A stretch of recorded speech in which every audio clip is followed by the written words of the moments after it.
3 പതിറ്റാണ്ട് ചർച്ച ചെയ്യപ്പെടുന്ന ചാത്തന്നൂർ താലൂക്ക് രൂപീകരിക്കാൻ പറ്റിയില്ല. ഏറ്റവും പ്രധാനപ്പെട്ട ഒരു തൊഴിൽശാല, സ്പിന്നിംഗ് മില്ല്, ലോക്കൌട്ടിലേക്ക് പോവുക, തൊഴിലാളികൾക്ക് ജോലിയില്ല. എല്ലാ മേഖലയിലും വികസന രംഗത്ത് പിറന്നോട്ട് പോയ ഒരു നിയമസഭാ മണ്ഡലം. അവിടെ ഒരു മാറ്റം ഉണ്ടാവണം. കണ്ണൂര് പോലെ ചുവന്നൊരു മണ്ണാണ് കൊല്ലം എന്നാണ് പൊതുവെ പറഞ്ഞു വയ്ക്കാറുള്ളത്. ഈ സംസ്ഥാനം രൂപീകൃതമായ കാലഘട്ടം മുതൽ LDFും UDFുമാണ് ഭരിച്ചിട്ടുള്ളത്. ഒരു വികസന പ്രവർത്തനവും ആത്യന്തികമായി നമ്മുടെ സംസ്ഥാനത്ത് ലഭിക്കേണ്ടത് ഇവിടെ നടന്നിട്ടില്ല എന്ന യാഥാർത്ഥ്യം ജനങ്ങൾ തിരിച്ചറിയും. ഇപ്പൊ നമുക്കറിയാം ഒരു LDF-UDF ഡീല്, ആ ഡീല് വളരെ കൃത്യമായി നടന്നിട്ടുള്ള ഒരു നിയമസഭാ മണ്ഡലമാണ് ചാത്തന്നൂർ. താമര വിരിഞ്ഞാൽ എന്തുറപ്പാണ് ജനങ്ങൾക്ക് നൽകാനുള്ളത്? എല്ലാ കേന്ദ്ര ആവിഷ്കൃത പദ്ധതികളും കൃത്യമായും നടപ്പിലാക്കും. ജനാഭിലാഷം അനുസരിച്ച് ജനങ്ങളുമായി ചർച്ച ചെയ്ത് അടിയന്തര പ്രാധാന്യമുള്ള വിഷയങ്ങൾക്ക് ശാശ്വതമായ പരിഹാരം കണ്ടെത്തുവാൻ വികസന കാര്യത്തിൽ രാഷ്ട്രീയമില്ല. നരേന്ദ്രമോദി ലൈനത 2026 ഒരു വഴിത്തിരിവിനാണ് കേരളം സാക്ഷ്യം വഹിക്കാൻ പോകുന്നത്. താമര വിരിയിക്കുന്ന മണ്ഡലമായി ചാത്തന്നൂരിനെ ഞങ്ങൾ മാറ്റും.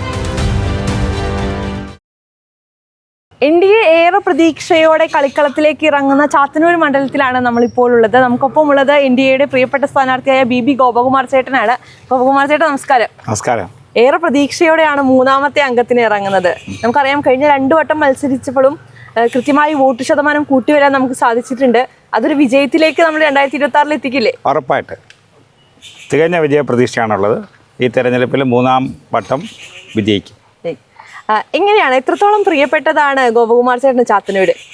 കഴിഞ്ഞ 4 പതിറ്റാണ്ടായി ചാത്തന്നൂരിൻ്റെ പൊതുരംഗത്ത് ഗ്രാമപഞ്ചായത്ത് അംഗം നിലയിലും സാമൂഹിക രാഷ്ട്രീയ രംഗങ്ങളിലെല്ലാം എനിക്ക് പ്രവർത്തിക്കാനുള്ള അവസരം ലഭിച്ചിട്ടുണ്ട്. ചാത്തന്നൂരിന് എൻ്റെ പൊതുപ്രവർത്തനത്തിന് ലഭിച്ച വലിയൊരു സ്വീകാര്യതയും അംഗീകാരമുണ്ട്. ജനങ്ങൾ നൽകിയ പിന്തുണയാണ് ഇന്ന് പൊതുരംഗത്ത് BJPയുടെ തിരുവനന്തപുരം മേഖലാ പ്രസിഡന്റ് അതടക്കമുള്ള പദവികളിലേക്ക് വരാൻ എന്നെ സഹായിച്ചത് ഈ നാട്ടിലെ ജനങ്ങൾ നൽകിയ സഹകരണമാണ്. ഇപ്പം നമുക്കറിയാം ഇവിടുത്തെ 3 സ്ഥാനാർത്ഥികളെ എടുത്ത് നോക്കിക്കഴിഞ്ഞാൽ ബാക്കി 2 പേരും പുറത്തുനിന്ന് വന്നവരാണ്. പക്ഷേ ഗോപകുമാർ ചേട്ടൻ ഈ മണ്ണിൽ ജനിച്ചു വളർന്ന ഒരാളാണ്. അപ്പോൾ ആ ഒരു അടുപ്പം ചാത്തന്നൂരിനോട് കൂടുതലില്ലേ? അത് തന്നെയാണ് ഏറ്റവും അധികം പ്രധാനമായും ഇവിടെ ചർച്ച ചെയ്യപ്പെടുന്നത്. എല്ലാവരും കക്ഷി രാഷ്ട്രീയത്തിനും എല്ലാ ഭേദങ്ങൾക്കും അപ്പുറം ചാത്തന്നൂരിൽ ഇപ്പോൾ ചർച്ച ചെയ്യുന്നത് ഇപ്പോൾ കഴിഞ്ഞ MLA ഈ നാട്ടുകാരനായിരുന്നു. ഈ നിയമസഭാ മണ്ഡലത്തിൻ്റെ ആദ്യ ജനപ്രതിനിധി P. രവീന്ദ്രൻ സാർ, അദ്ദേഹം അന്തരിച്ചു. അദ്ദേഹം ഈ നാട്ടുകാരനായിരുന്നു. അങ്ങനെ ഈ നാടുമായി ബന്ധമുള്ളവരാണ് ഏറെയും ഈ നിയമസഭാ മണ്ഡലത്തെ പ്രതിദാനം ചെയ്തിട്ടുള്ളത്. ഇക്കുറി 2 പേർക്കും LDFിൻ്റെയും UDFിൻ്റെയും സ്ഥാനാർത്ഥികൾക്ക് ഈ മണ്ഡലവുമായിട്ട് യാതൊരു ബന്ധവുമില്ല. അതുകൊണ്ട് തന്നെ സ്വന്തം നാട്ടുകാരനെ മുൻകാല ചരിത്രം ആവർത്തിച്ചുകൊണ്ട് വിജയിപ്പിക്കണമെന്നുള്ള ഒരു സജീവമായ ചർച്ചയാണ് ഇപ്പോഴുള്ളത്. നമുക്കറിയാം ഇടതും വലതും മാറി മാറി മരിച്ചൊരു ചരിത്രമാണ് കേരളത്തെ എടുത്ത് നോക്കുമ്പോൾ കഴിഞ്ഞൊരു 65 വർഷക്കാലമായിട്ട് നമുക്കുള്ളത്. പക്ഷെ അതുകൊണ്ട് കേരളം എവിടെ എത്തി എന്നുള്ളൊരു ചോദ്യമുണ്ട്. എങ്ങനെയാണ് BJP അതിനൊരു ബദൽ സൃഷ്ടിക്കുക? അതെ, ഈ സംസ്ഥാനം രൂപീകൃതമായ കാലഘട്ടം മുതൽ LDFും UDFുമാണ് ഭരിച്ചിട്ടുള്ളത്. ഒരു വികസന പ്രവർത്തനവും ആത്യന്തികമായി നമ്മുടെ സംസ്ഥാനത്ത് ലഭിക്കേണ്ടത് ഇവിടെ നടന്നിട്ടില്ല എന്ന യാഥാർത്ഥ്യം ജനങ്ങൾ തിരിച്ചറിയും. അപ്പോൾ അതുകൊണ്ട് തന്നെ കഴിഞ്ഞ 12 വർഷക്കാലമായി നരേന്ദ്രമോദിജിയുടെ സർക്കാർ ഈ രാജ്യത്ത് വരുത്തിയ വലിയ മാറ്റം, വലിയ പദ്ധതികളൊക്കെയുണ്ട്. അത് കേരളത്തിലും അതേപോലെ നടപ്പിലാക്കണമെന്ന് ജനം ആഗ്രഹിക്കുന്നു. കഴിഞ്ഞ ലോക്സഭാ തിരഞ്ഞെടുപ്പ് അതിൻ്റെ ഏറ്റവും വലിയ ഉദാഹരണമാണ്. തൃശ്ശൂരിൽ സുരേഷ് ഗോപിയുടെ വിജയമായാലും തിരുവനന്തപുരത്തും ആറ്റിങ്ങലും നേരിയ വ്യത്യാസത്തിൽ പരാജയപ്പെട്ടതായതും കൊല്ലമടക്കമുള്ള ലോക്സഭാ മണ്ഡലങ്ങളുടെ മുന്നേറ്റം നരേന്ദ്രമോദിജിക്കൊരു വോട്ട്, നരേന്ദ്രമോദിജിയുടെ പ്രതിനിധി ഇവിടെ നിന്നുണ്ടാവണം. അതുകൊണ്ട് തന്നെ ആ വികസന പ്രവർത്തനങ്ങൾ കേരളത്തിലെ എല്ലാ നാട്ടുംപുറത്തും വിശേഷിച്ച ചാത്തന്നൂരിൻ്റെ എല്ലാ ഗ്രാമങ്ങളിലും ഉണ്ടാവണമെന്ന് ജനം ആഗ്രഹിക്കുന്ന ഒരു തെരഞ്ഞെടുപ്പ്. ഇപ്പോൾ കണ്ണൂർ പോലെ ചുവന്നൊരു മണ്ണാണ് കൊല്ലം എന്നാണ് പൊതുവെ പറഞ്ഞു വയ്ക്കാറുള്ളത്. 3 മന്ത്രിമാരുണ്ടായിരുന്നു കൊല്ലത്ത് നിന്ന്. എന്നിട്ട് അതിൻ്റെ എത്ര ഗുണമാണ് കൊല്ലത്തിനുണ്ടായിരിക്കും? ധനകാര്യ വകുപ്പ് മന്ത്രി ഉണ്ടായിട്ട് പോലും ഒരു പദ്ധതിയും ഇവിടെ ഇപ്പോൾ അടുത്ത കാലത്ത് പള്ളിക്കമണ്ണി പാലം ഒരുപാട് കാലമായിട്ട് ചർച്ച ചെയ്യുന്നതാണ്. തെരഞ്ഞെടുപ്പ് അടുക്കാറായപ്പോൾ ഒരു കല്ലിടിയിൽ ചാത്തന്നൂർ താലൂക്ക് 3 പതിറ്റാണ്ടായി ചർച്ച ചെയ്യുന്നു. CPIയുടെ മന്ത്രി തന്നെ ഭരിച്ചത്, ഇവിടുത്തെ MLAയുടെ സ്വന്തം പാർട്ടിക്കാരനാണ് ഭരിച്ചത്. എന്നിട്ട് 3 പതിറ്റാണ്ട് ചർച്ച ചെയ്യപ്പെടുന്ന ചാത്തന്നൂർ താലൂക്ക് രൂപീകരിക്കാൻ പറ്റിയില്ല. ഏറ്റവും പ്രധാനപ്പെട്ട ഒരു തൊഴിൽശാല, സ്പിന്നിംഗ് മില്ല്, ലോക്കൌട്ടിലേക്ക് പോവുക, തൊഴിലാളികൾക്ക് ജോലിയില്ല.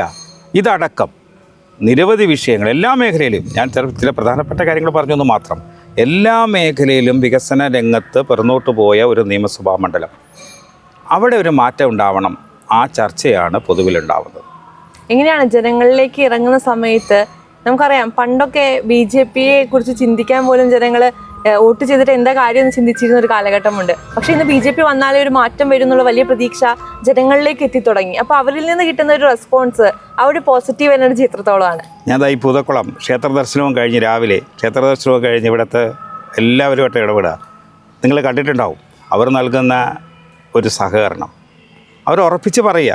ഞാൻ തൊട്ടടുത്ത് നിന്നപ്പോൾ വളരെ പാവപ്പെട്ട ഒരാൾ വന്നു പറയും, ഇത്തവണ ഉറപ്പിച്ചു, നിങ്ങൾ ഉറപ്പിച്ച് ജയിച്ചു. ഇതാണ് സ്ഥാനാർത്ഥിയായി പ്രഖ്യാപിക്കപ്പെട്ടതിന് ശേഷമുള്ളൊരു 10-12 ദിവസത്തെ അനുഭവം. എവിടെ ചെന്നാലും നിങ്ങൾ 2 പ്രാവശ്യം മത്സരിച്ചു, 2ാം സ്ഥാനത്ത് വന്നു, ഇത്തവണ നിങ്ങളെ ഞങ്ങൾ 1ാം സ്ഥാനത്താക്കും, താമര വിരിയിക്കുന്ന മണ്ഡലമായി ചാത്തന്നൂരിനെ ഞങ്ങൾ മാറ്റും. ഇപ്പൊ താമര വിരിയിക്കുമെന്ന് ജനങ്ങൾ ഉറപ്പ് നൽകുമ്പോൾ താമര വിരിഞ്ഞാൽ എന്തുറപ്പാണ് ജനങ്ങൾക്ക് നൽകാനുള്ളത്? ജനങ്ങളോടൊപ്പം നിന്നുകൊണ്ട് ഞാൻ നേരത്തെ പറഞ്ഞ ഒരുപാട് വികസന പ്രവർത്തനങ്ങളുണ്ട്. ആ വികസന പ്രവർത്തനങ്ങൾ എല്ലാ കേന്ദ്രാവിഷ്കൃത പദ്ധതികളും കൃത്യമായും നടപ്പിലാക്കും. ജനാഭിലാഷം അനുസരിച്ച് ജനങ്ങളുമായി ചർച്ച ചെയ്ത് അടിയന്തര പ്രാധാന്യമുള്ള വിഷയങ്ങൾക്ക് ശാശ്വതമായ പരിഹാരം കണ്ടെത്തുവാൻ ശ്രമിക്കും. ഈ ചാത്തന്നൂരിലെ ആളുകൾക്ക് ഗോപകുമാർ ചേട്ടനെ കൃത്യമായി അറിയാമെന്നുള്ളതാണ്.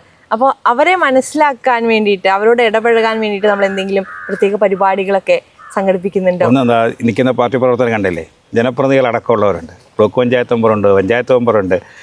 42 ജനപ്രതിനിധികൾ ഇപ്പോൾ തന്നെ ത്രിതല പഞ്ചായത്ത് സംവിധാനത്തിൽ ഉണ്ട്. അത് പരവൂർ മുനിസിപ്പൽ കൗൺസിലാണ് നിൽക്കുന്നത്, പാർട്ടിയുടെ മണ്ഡലം പ്രസിഡൻ്റാണ്.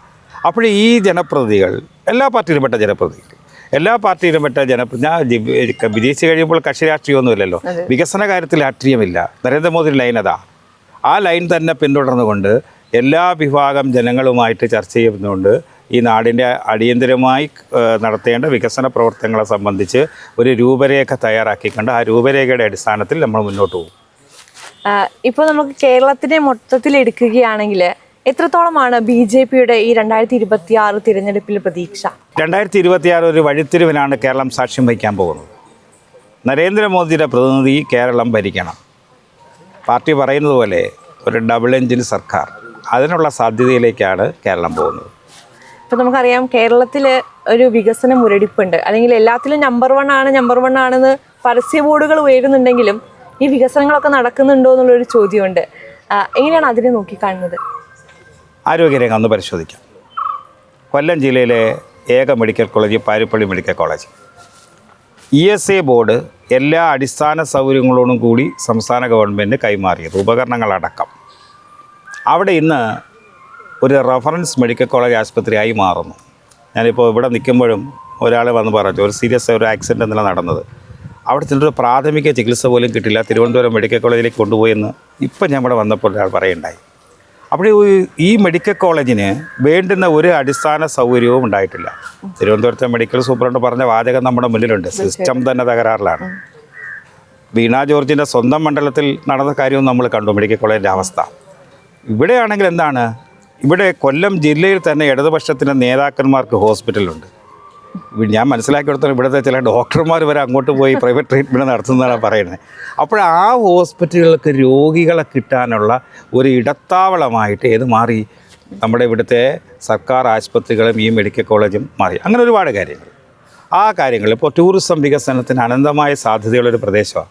പരവൂർ തെക്കുംഭാഗം മുതൽ ഏതാണ്ട് ഇരവിപുരം വരെ നീണ്ടു നിൽക്കുന്നതിൻ്റെ തീരദേശമുണ്ട്. ഇപ്പോൾ നെടുങ്ങോലത്ത് ഏറ്റവും അധികം ടൂറിസം സാധ്യതയുണ്ട്. ആ ടൂറിസം സാധ്യതയുണ്ടെങ്കിൽ അതിനെ എങ്ങനെ പ്രയോജനപ്പെടുത്താം, ഏത് പദ്ധതി ആവിഷ്കരിക്കുക? ഈ ഒരു പദ്ധതി ആവിഷ്കരിക്കാതെ ഒരുപാട് വിദേശികളടക്കം വന്നു പോകുന്നുണ്ട്. അവർക്കെന്താ പറയുന്നത്? അവർക്ക് വന്ന് സ്വസ്ഥമായിട്ടൊന്ന് ഇരിക്കാനുള്ള ഒരു അടിസ്ഥാന സൗകര്യവും ഇവിടെ ഇല്ല. വേറെ ഏതെങ്കിലും സംസ്ഥാനത്തൊക്കെ ആയിരുന്നെങ്കിൽ എന്തുമാത്രം വരുമാന മാർഗമുള്ള ഈ നാടിൻ്റെ ഒരുപാട് പേർക്ക് തൊഴിൽ കിട്ടാനുള്ള, ഒരുപാട് വിദേശികളടക്കമുള്ളവരെ ആൾക്കാരെ ആകർഷിക്കാൻ കഴിയുന്ന ഒരു പ്രധാന ഹബ്ബാക്കി മാറ്റാമായിരുന്നു. കഴിയുന്നില്ല.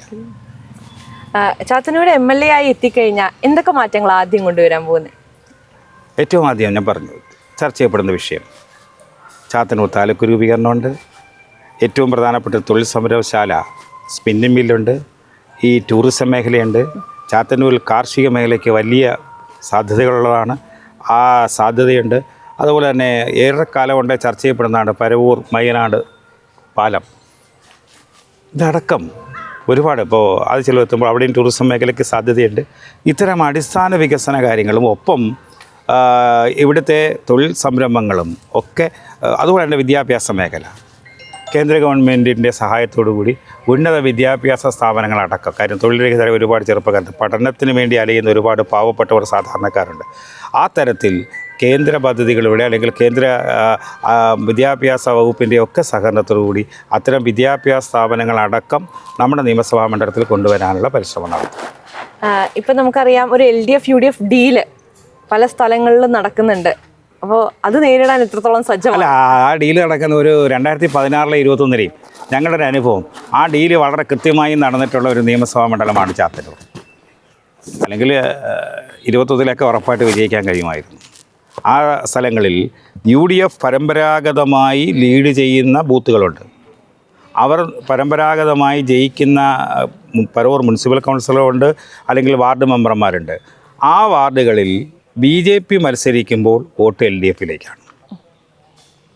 അത് ഒരു ആ ഡീല്. അതേസമയം പാർലമെൻറ്റ് തെരഞ്ഞെടുപ്പ് വരട്ടെ, ആ ബൂത്തുകളിൽ കൃത്യമായി UDF ലീഡ് ചെയ്യുന്നു. ഇതെന്താ വ്യക്തമാക്കുന്നത്? ഈ ഡീലെന്ന് പറയുന്നത് BJP വിജയസാധ്യതയുള്ള മണ്ഡലങ്ങളിൽ ഈ ഡീലുണ്ട്. ഇത്തവണ ഞങ്ങൾ 51% കടന്ന് ആ ഡീലിനെ മറികടക്കും. ഉറപ്പായിട്ടും. ഇനി നമുക്ക് എങ്ങനെയാണ് നിങ്ങളുടെയൊക്കെ ഒരു വിജയപ്രതീക്ഷ എങ്ങനെയാണ്? ഗോപകുമാർ ചേട്ടൻ എത്രത്തോളം ചാത്തന്നൂരുകാർക്ക് പ്രിയപ്പെട്ടതാണ്? 100% ഗോവ സാറ് ചാത്തന്നൂരിലെ ജനങ്ങൾക്ക് പ്രിയപ്പെട്ട ആളാണ്. ഇത് നേരത്തെ പറഞ്ഞതുപോലെ ഇത് 3ാം തവണയാണ്. 100% ഇത്തവണ വിജയത്തിൽ കുറഞ്ഞൊന്നും നമ്മൾ പ്രതീക്ഷിക്കുന്നു. വിജയം തന്നെയാണ് 100%. എല്ലാ പ്രവർത്തകരും നല്ല സജീവ പ്രവർത്തനത്തിലാണ്. അതുപോലെ തന്നെ നമ്മൾ നേരത്തെ പറഞ്ഞതുപോലെ എല്ലാ സ്ഥലങ്ങളിലും ഇറങ്ങുന്ന സമയത്ത് നല്ല പോസിറ്റീവായിട്ടുള്ളൊരു തീരുമാനമാണ്. നല്ല രീതിയിൽ, നല്ല മാർജിനിൽ, വളരെ വലിയ ഭൂരിപക്ഷത്തോടു കൂടി നമ്മുടെ സ്ഥാനാർത്ഥി ഗോവ സാർ വിജയിക്കും. എന്തൊക്കെ മാറ്റങ്ങളാണ് ചാത്തന്നൂര് പ്രതീക്ഷിക്കുന്നത്? മാറ്റം എന്ന് പറയുമ്പോൾ ഇന്ന് ചാത്തന്നൂർ കാണപ്പെട്ട വികസനം എല്ലാം കേന്ദ്ര ഗവൺമെൻറ്റിൻ്റെ ഒരു പദ്ധതി മുഖാന്തരമൊക്കെ എത്തിയിട്ടുള്ളത്. ഇപ്പം നമുക്ക് ഒരു പ്രതീക്ഷയുള്ളത് Chathannur spinning mill National Textiles കോർപ്പറേഷനെ കൊണ്ട് ഏറ്റെടുപ്പിക്കുവാൻ ഗോകുമാർ സാറ് വിജയിച്ചു വന്നാൽ സാധിക്കും. ഇന്ന് ഇവിടെ സഞ്ചാരയോഗ്യമായ പരവൂർ പാരിപ്പള്ളി പരവൂർ ചാത്തന്നൂർ റോഡ് ഗോകുമാർ സാറിൻ്റെ നിർദ്ദേശപ്രകാരം കേന്ദ്ര സർക്കാർ അനുവദിച്ചു നൽകിയതാണ്. ഇവിടെ പ്രത്യക്ഷമായി സാറ് MLA അല്ലായിരുന്നിട്ട് പോലും ഇത്തരം കാര്യങ്ങൾ ഇടപെട്ട് ചെയ്യാൻ സാധിക്കുമെന്നുണ്ടെങ്കിൽ കേന്ദ്ര പദ്ധതികളുടെ ഒരു പ്രളയം തന്നെ നമുക്ക് ചാത്തന്നൂർക്ക് കൊണ്ടുവരാൻ സാധിക്കും. അത് ഞങ്ങൾ സ്ക്വാഡ് വർക്ക് ചെയ്യുമ്പോൾ ജനങ്ങളത് അംഗീകരിക്കുന്നുമുണ്ട്. അപ്പോൾ അത് തന്നെയാണ് ഞങ്ങളുടെ വിജയപ്രതീക്ഷ. നിങ്ങൾക്കൊക്കെ ഗോപകുമാർ ചേട്ടനോട് പറയാനുള്ളത് എന്താണ്? ഗോപകുമാർ ചേട്ടൻ എന്ന് പറഞ്ഞു കഴിഞ്ഞാൽ നമ്മുടെ സ്വന്തം നാട്ടുകാരനാണ്. മറ്റ് 2 സ്ഥാനാർത്ഥികളെന്ന് പറഞ്ഞു കഴിഞ്ഞാൽ നമ്മുടെ മണ്ഡലത്തിൽ നിന്ന് വെളിയിലുള്ളതാണ്. ഞങ്ങൾ ഗ്രാസ് റൂട്ട് വർക്ക് ചെയ്യുമ്പോൾ നമുക്ക് ഫീൽ ചെയ്യുന്നതെന്ന് പറഞ്ഞു കഴിഞ്ഞാൽ ആ ജനങ്ങളിൽ നിന്നുള്ള ഒരു വികാരം ഇത് തന്നെയാണ്. ഞങ്ങളുടെ സ്വന്തം ഗോപകുമാർ ചേട്ടൻ ഇവിടെ 100% ജയിച്ചിരിക്കും. ജയം ഉറപ്പ്. അപ്പോൾ ചാത്തന്നൂർ ഇനി മാറാത്തത് മാറും എന്നുള്ളത് തന്നെയാണോ? തീർച്ചയായും മാറും. ഇവിടെ നമ്മുടെ ചാത്തന്നൂരിൻ്റെ സമഗ്ര വികസനത്തിന് നമ്മളെ ഗോകുമാർ സാറിന് നമുക്ക് ഇവിടെ ജയിപ്പിച്ചു വിട്ടേ മതിയാവും. 100% നമുക്കിവിടെ ജയിപ്പിക്കാൻ പറ്റും. എല്ലാ പ്രവർത്തകരും അതിനുവേണ്ടിയുള്ള അഹോരാത്രം പ്രവർത്തിച്ചുകൊണ്ടിരിക്കുകയാണ്. 100% ഞങ്ങൾ ഈ ചാത്തന്നൂർ പഞ്ചായത്ത് ഇത്തവണ നേടിയിരിക്കും. തീർച്ചയായിട്ടും. അപ്പോൾ എന്തായാലും ഏറെ വിജയപ്രതീക്ഷയിൽ തന്നെയാണ് ഗോപകുമാർ ചേട്ടനും ഇവിടുത്തെ പ്രവർത്തകരും എല്ലാവരും. എന്തായാലും മാറാത്തതെല്ലാം മാറട്ടെ, ചാത്തന്നൂർ മാറട്ടെ എന്നുള്ളതാണ്.